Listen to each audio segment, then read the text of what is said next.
bwino bona bogereko mwami Kanusunze chempikinze wana ali challenging abantu ba Eastern to benchmark Western mu ngeri eyokulankulana mu ngeri yokwendeza n'okuva mu bwavu tiriwo kyokobye sebo production abantu okubanga bayize milimo ejizimba baseline bottom line benchmarking good livelihood kale webalira sebo omukulu oyo mu byenfuna n'okulankulanya ebitundu mwalina obukugu mwali munaba omuzindaalo ndikwenda gwire gyoli mbuze kibuze kya gaps mu service delivery mu Busoga mu Uganda n'ebitundu ebyendawulo omukulu yatukoba nti obuzibu buliwo nti eno eweife ye kuba alikolera Mbala nti eno abaire obugayavu mubeire mwengeye mubeire mu kwenina kumbeire muneki ebikosisa enkulankulana. Is that true? Partly it is true. Aye ekintu ekyo. I'm picking the word partly. Yes. Kuba eriyo n'ebindi. Of course twekubagiza ino Abasoga. Ekyokubiri I would agree with the RCC. Nja kwikizaganya na RCC. Nti tulinamu obutendeza. Nti ni Kanusu owekitiibwa bwe yafuna obwa RCC. Otyo? Naje Mbalala. Oyinza okwesanga nga ni muliraana we yazimba omutima. Nga badiginga mu history ya Kanusu tibenda kulingira ku birungi ebyo byali ja kubuleeta. Ayi bamurifalinga wetubaire wano nga tuli kwogera nga tuli off air. Remember the first statement je Mukobi ayi tiri kuba ntize nandi enzigiri mukwe nti kuidukira basamba aka ballot box.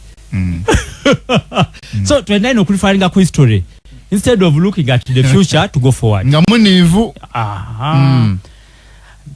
Ayi ekintu ekikulu ekisizo twize inuma Busoga and Uganda. I want mwami Kanusu aikirize nti corruption ininji. Ate corruption yeno teri ku Museveni yenka. Corruption yeno it is done by us the people. Abali wanso okuva kwero si one.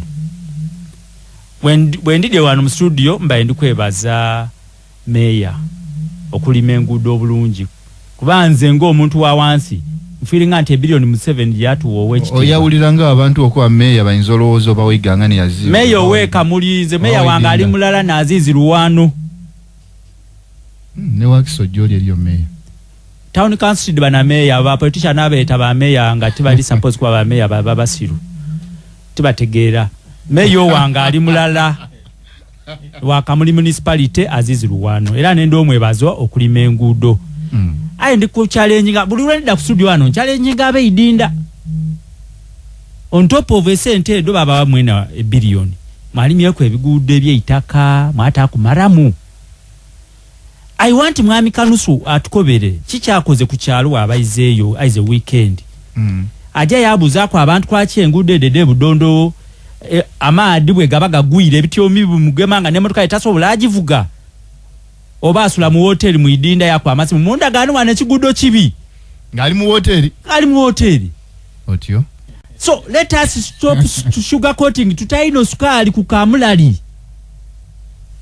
tulinuma olokuba bana baife tutwenda abakobaku tabali corrupt betuta mu mirimo nabazira bimpapula munaba wabitamu bakanusu akasadako kalugezigeze katwatulira olwalero mbaire ndikuida nga ndivwa ekamuli bwe mbaire ndikuida eriyo police kankobere namba ya police naga no mu police elole ku ekagoma okasozi trailer ye Kisemwete kale ni akaliwo kalifuti oti musanvu emotoka delivery ayi wabaire o pick up almost 2 cars divided jakubagana nze bwe ndidye nemotoka yange na asiba bwe nsibye nakoba naye taba omusirikale obana abaire leader w'abasirikale namweta nakoba anti afande sookoide nga nsibye emotoka namulamusa mazo mulamusa nakoba anti olina abasirikale oti 10 ku pick up yo ndi kusaba abasirikale ababiri bajere ba directing traffic arrogant landize mu yankoba ati you go we know what we are doing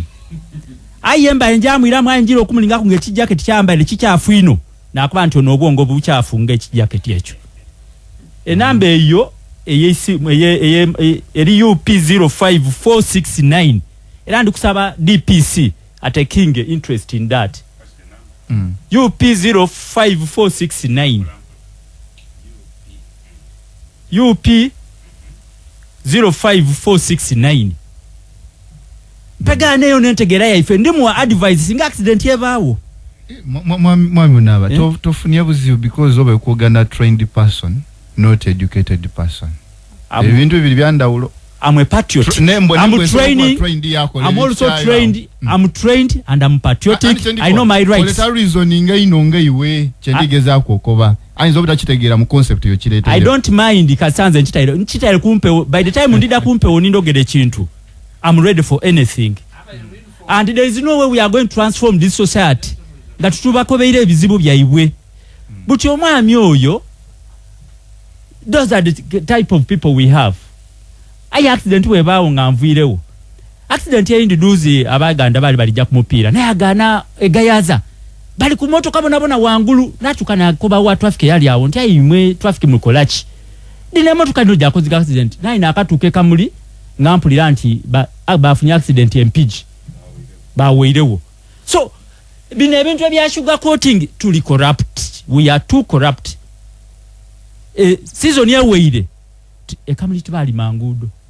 Omuntu nibyakozesa okuba obulamu okubaawo bibenga byongera okulaki okutumbulwa then too abali obulungi omuzungu kyayita socio economic abali obulungi tubagemere ku basigaleyo nga bali bulungi bademe kuika kubanga abo nabagazi ya stock yokuba obulungi ekufuna mwesigwa nti mwino bwafuna musanukireku era omwencouraging asigaleyo asike kunikubandi kubanga mwami kwa abulungi natandika ka investment achiba mukubadika nende kwa bakozi bali banambe I employ ababiri abo webatandika kuba bulungi kairibona kati munanze ndikwenda anantemereranga kwembori kubanga ido ndikuja kuba mulimo yaenda anamtemerera ki yamu akasente yenda akasente akubwa gizimba eno bakulwanisa bulwanise n'abandi baba mu bitibya byayimu ngekaye manager mukulu Esther yabayo abanyankola abayida kumukolo ewange Wait, abanyankola isto alobo nize tiyande taku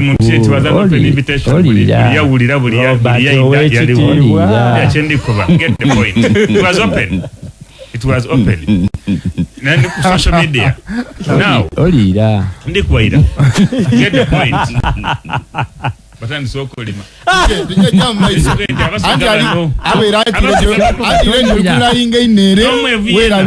aye kyoko batolira nomwe viena ngo mangime bwe yaja tuliko nantoli now njendi kuwaira ntyomo baba nentondo butonenda ko akali kyakagirinamu akuba lachinze tuwandira kuki mukolo tegera kigendero general objective not specific omwavu bwafuna akasente erabira baavu bayine leka nkumalirikizeeyo abanyankole for example naidanga tukwinjira numba yange kusanukamu nali musomye n'okusoma nga nongereko ebitabo twakunakolawo mukola akamolo boye baida ni kibali mu culture yaiwe nti bakuwente kanuzu mami kanusu akoze kino nkuwaire ente abogeza abesobola oba nkuwaire embuzi oba nkuwaire kale enkoko buti enkoko eyo gyakuwaire ayenda oyiseewo eiribu wotwaire ekuzimbe mami kanusu gemera muwe nao enkoko bakuwa